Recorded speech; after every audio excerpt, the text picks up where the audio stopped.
Welcome and greetings and salutations, everyone, to the post-crisis chat. I am your co-host, David, and with me, as always, the ever-present, ever-handsome co-host. This is Randy here. If you're a first-time viewer, welcome. Please remember to like the video. And if you like our content, please subscribe to the channel and hit that bell notification so you can be notified next week when we upload a new episode. And if you are a first-time viewer, then we want to welcome you. We want to shake your hand, buy you a cup of coffee, do whatever it is we got to do. We're going to kiss your butt to keep you sticking around here. And we are thankful that you're here. Yes, and please check out our socials. You can find us on Blue Sky, and you can also find us on Patreon. Patrons get access to exclusive content. Like right before we did this intro here, we did another intro and we screwed it up. And you can watch us screw it up. It's funny if you're one of our patrons. Yeah, we're going to have bloopers for you, so that's going to be wonderful. We want to advise you, this is the warning part of the show, that we will be talking about spoilers in the issue we're going to be discussing today. Granted, these are like over 40 years old, so if you haven't read it like Think us and you're closer to being 40. spoiled, you should probably know what it is at this point. If you're like me and you haven't read it, then it's kind of on you. Absolutely. So today we're going to be talking about Saga of the Swamp Thing 26. It is written by Alan Moore, penciled by Stephen Bissette, who we've established should not have permission to draw covers. We have inks by John Totleben. If I'm pronouncing that wrong, let us know in the comments. Yeah, I got a feeling by now we've probably got people screaming at us in the comments saying, yes, you're pronouncing it wrong. We apologize. Sometimes we're a little slow on the uptake and don't read right away. Exactly, that's true. So we start with Abby and Swamp Thing running through the swamp and scaring away a very, very detailed raccoon. The drawing on that was just so detailed. I should have brought this up last episode, that I kind of feel like the reason you're getting very detailed animals and the people are kind of like at times, I think Bissette has a thing for animals, because I remember like early 90s, he did a book, I believe it was called Tyrant. It was a dinosaur book. Beautifully drawn, amazing detail, and it's probably some of the best work of his I've ever seen. I think he cared more about that than he cared about drawing people. That makes a lot of sense. And it's slightly jarring because when we left it off last issue, Abby and Jason Blood were just meeting. And then we saw Paul and the Monkey King. And then we jumped to Abby and Swamp Thing running through the swamp, scaring away a raccoon. Then we jump to Abby and Jason Blood having tea. Abby mentions being shook up from seeing the accident where the swordfish impaled the man. She also seems uncomfortable with meeting Jason Blood.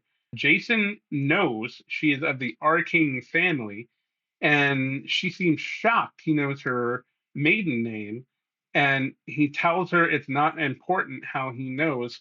Once again, Alan Moore is showing that Jason Blood is kind of omnipotent. Yeah, I like that he writes him like that, because it just feels like, he feels more important of a character than a lot of the background character work you've seen in the past. I liked Abby's response too. I like everyone's response of whenever he brings up some stuff that like Blood shouldn't know, because it would be jarring. I mean, if like a random stranger came up to me and was like, hey, I know you like to call yourself Big Papa Smurf when no one else is around, I would be a little freaked out too. I am a little freaked out myself with your confession, but that's okay. So, Blood warns Abby that the children at the place where she works, which is a home for autistic children, editor's note, see last episode for more on that. But those children are in danger. Yeah, I like that. The way this setup was kind of cool, because I like that he's very calm in the conversation. He's trying to warn Abby, and Abby kind of freaks out because, I mean, she should.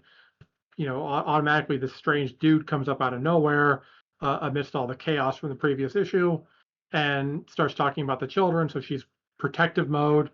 And again, that kind of calm and a very almost British style of telling her to basically shut up and sit down and listen to what I got to say. And I loved that. I thought that was really well written. Keep calm and listen on. Yeah, that's I mean, I like my way of saying it better because, like that was the tone that I got. So then we switch back to Abby and Swamp Thing running through the swamp. Abby is complaining because they've been running so long, she's getting a stitch in her side. And then we learn they are running towards Abby's place of employment. Then we suddenly switch views again, and as Abby opens the door, we're back at her first day of work. And she is walking in the door, and there is a naked person saying something about animals. Some other employees of the home wrestle with the person, and we meet a character named Tim who shows Abby to her supervisor's office. Tim mentions, possibly in foreshadowing, that the kids are riled up today. Yeah, I thought that was kind of interesting. Funny that you said naked person because I'm assuming you're doing that the same reason I probably would have done it was the way the character was drawn. I wasn't 100%. Was this a was this a boy or was this a girl? Because the artwork was a little funky, and so I wasn't sure. But I think he was a boy because I thought they mentioned his name, and then they wrapped him up in a mat. My issue was I thought that person was male, but I was not sure if they were a child or an adult. It seems to be it's a home for children, but that did not look like a child. That person had strong muscles, and it was a little unclear. Maybe it was supposed to be a teenager, an older teenager, possibly. Yeah, that's kind of what I got reading it because I've flipped through this one like many moons ago. I flipped through this issue and I would always land on that page, and I never liked that page because it just seemed kind of weird, and I was like, what is going on here? Now reading it, I'm a little like 9% less like I don't like that page because now I I know what's going on, but it's still weird. It is. And you know what? Maybe that page was intended to make us uncomfortable because there's some things in media when you're listening to it or watching it or in this case reading it and viewing it, it's supposed to make you uncomfortable. That's a feature, not a bug. Yeah, especially for like basically what is essentially a horror comic book. Like you want an uncomfortable feeling, and there Exactly. was a lot of uncomfortable because I like the kid kept screaming animal, animal, and I mean obviously we know what he's referencing, but it just like the way he was doing it was really off-putting. Yeah, that further makes you feel uncomfortable. So I think the page is working as intended. I would agree with that because it definitely did its job. All right, so then we have Abby having a conversation with the supervisor. The supervisor mentions also mentions that the kids are all riled up, and the supervisor starts showing Abby drawings of what look like the White Monkey King. Editor's note: once again, see last episode for more. Okay, so here's the issue I have with this, and it's hard to say this because this book was done probably well before you see this in more modern media. But I've watched a lot of horror movies and Godzilla movies that do this as well, where there's always a group of children drawing the same thing and like, oh, look, see, this is the thing that's torturing us. So this is probably like the 4,000th time I've seen this particular scenario, and it's sort of lost the effect on me by now. I hadn't thought about it like that, but I bet you there's a TV trope that talks about that. More than likely, yes. We cut to Abby saying hello to Paul during her first day of work. Paul tells her nonchalantly that she'll be dying pretty soon. Paul once again mentions the Monkey King. Editor's note: see last episode for more on the Monkey King. I got $10 that says Abby don't die. And then we cut to Matt and Abby having a fight. Surprise, surprise. This is me rolling my eyes. That was not the best eye roll I've ever seen, but I appreciate your effort on it. That's Yeah, that It's was kind of hard to roll my eyes with this really bright light, right? Anyway, that's fair. I'll let you slide on this one. But yeah, that was I don't think I have seen them together without there being an argument of some kind. So at this point, it's just kind of like now whenever they show up together, I'm like, all right, what stupid thing are you gonna say this time, you jack? right? You know? And Matt is mad that Abby has to go back to work at the madhouse that night. Matt almost seems to be jealous of Abby's job, uh, something like that. I honestly don't know what's up with this dude's poor attitude, and I am kind of over it. We're supposed to hate Matt. I get it. I hate Matt. Let's move on. Yeah, he does kind of give us his point of view of like, yeah, he is jealous because he says, these kids are getting attention and he's not. Probably not the way I would have written that because it seems like, okay, dude, you're jealous of her like giving kids attention, and we know what kind of attention you want. So it kind of felt like, I don't know if like maybe that was supposed to be like that, but it kind of felt like maybe we could have worded it a little bit differently. Yeah, I see what you mean. At that point, Abby says she is leaving. Matt asks her to take the keys to the car, but she refuses. Says she's going to visit Swamp Thing and then head back to her job. I wonder how things would have turned out differently if she had agreed to take the keys and take the car. I don't know. I sense some foreshadowing happening here. Hmm. Call me crazy. Maybe I'm wrong. Maybe there's no payoff to this. But I sense some foreshadowing.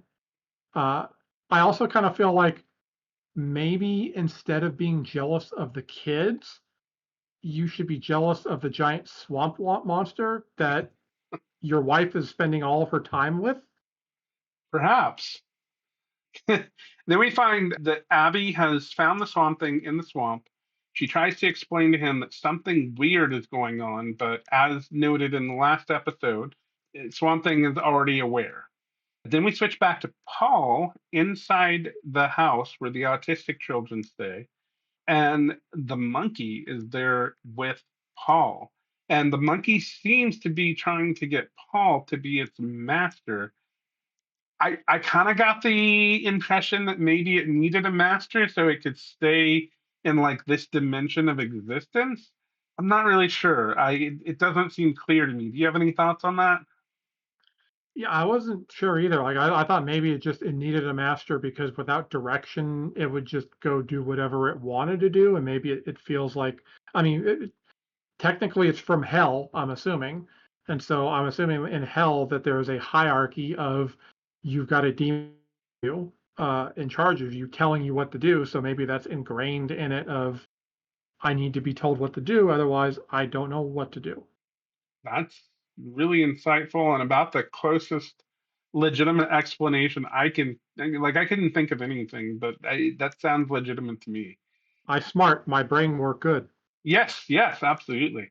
The Monkey King seems to force Paul to join him, and they seem to be giving the other children horrible visions, which we find out very shortly later that they aren't just visions. These monsters actually exist, and they seem to be actually taking up space and being in the real world.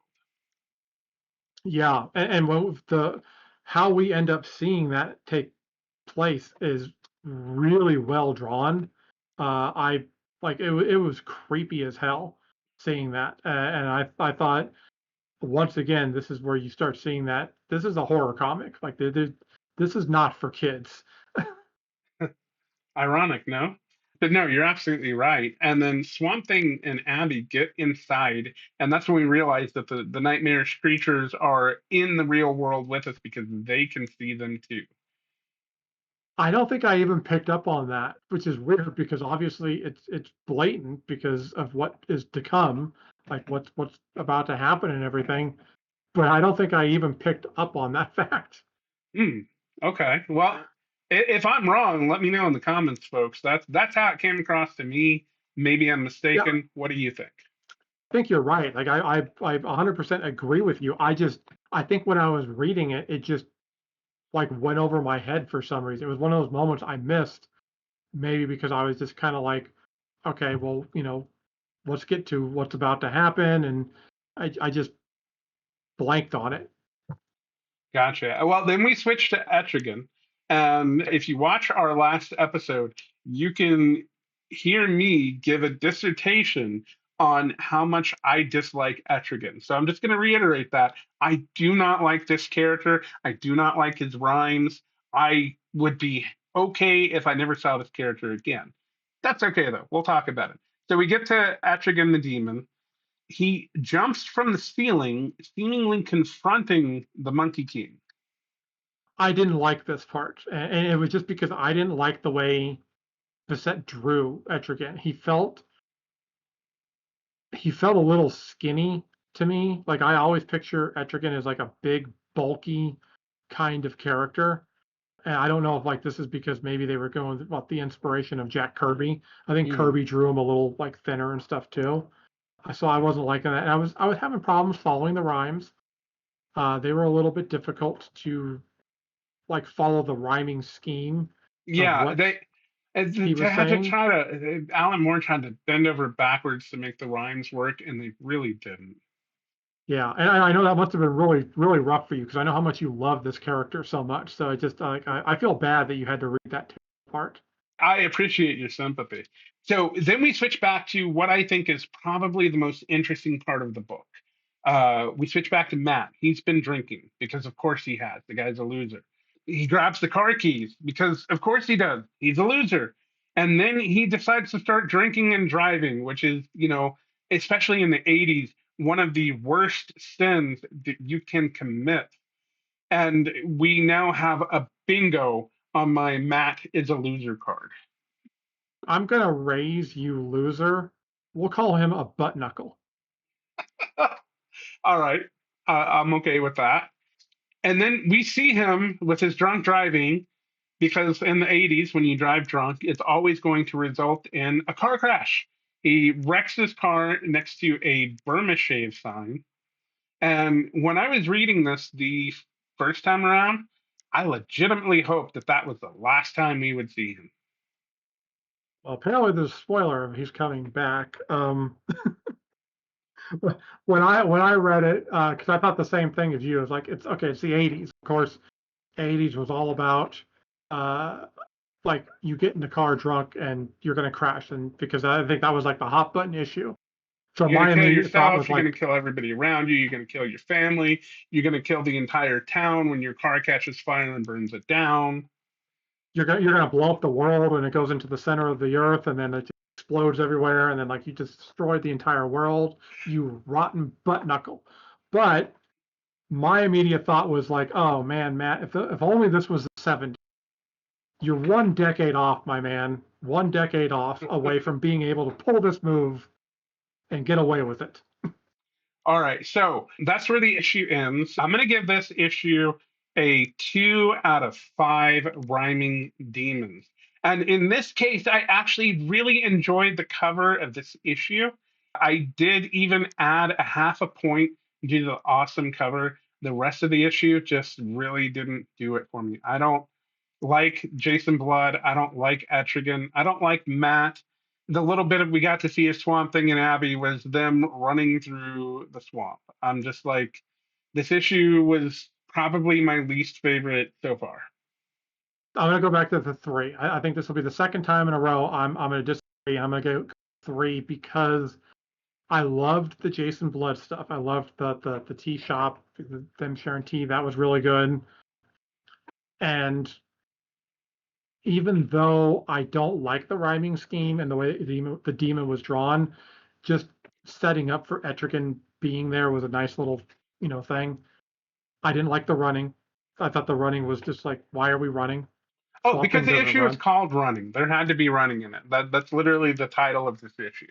It felt like there didn't need to be any running. But I would have given it a little bit more if we dropped the running, dropped Matt, given us a little bit more action, and it didn't feel like it was basically over in 4 freaking pages. Yeah, yeah. Well, you know what? I will give it this. Matt drinking and driving and crashing was maybe I should give it a little bit higher of a score because that was my favorite scene from Matt so far. Wow, you are a very vindictive person. I don't like Uh, him. I, I appreciate your honesty though. Just I need to remember not to get on your bad side. All right. Well, I think that's all we have time for tonight. I want to thank you everybody for joining us. I hope you enjoyed the show. Yeah, we loved making it. We hope you enjoy consuming it, and make sure that you follow us on all of our social platforms. You hit the like button, you hit the subscribe button, you buy the products, you support the heck out of us, and Ding ding, we will motherfucker. continue. Wait, I can't say that. Shit Sorry. like that is going in the bloopers. Exactly. Sorry, I shouldn't have interrupted you. You were on a roll. That was my bad. That's okay. I can always come back with another one. But yeah, we thank everyone for tuning in. Like I said, we enjoy making it. We'll continue to do this. We are your personal slaves as long as you give us money. We'll do a So lot for just money. remember that. Exactly. I will do anything for money. Anything for money.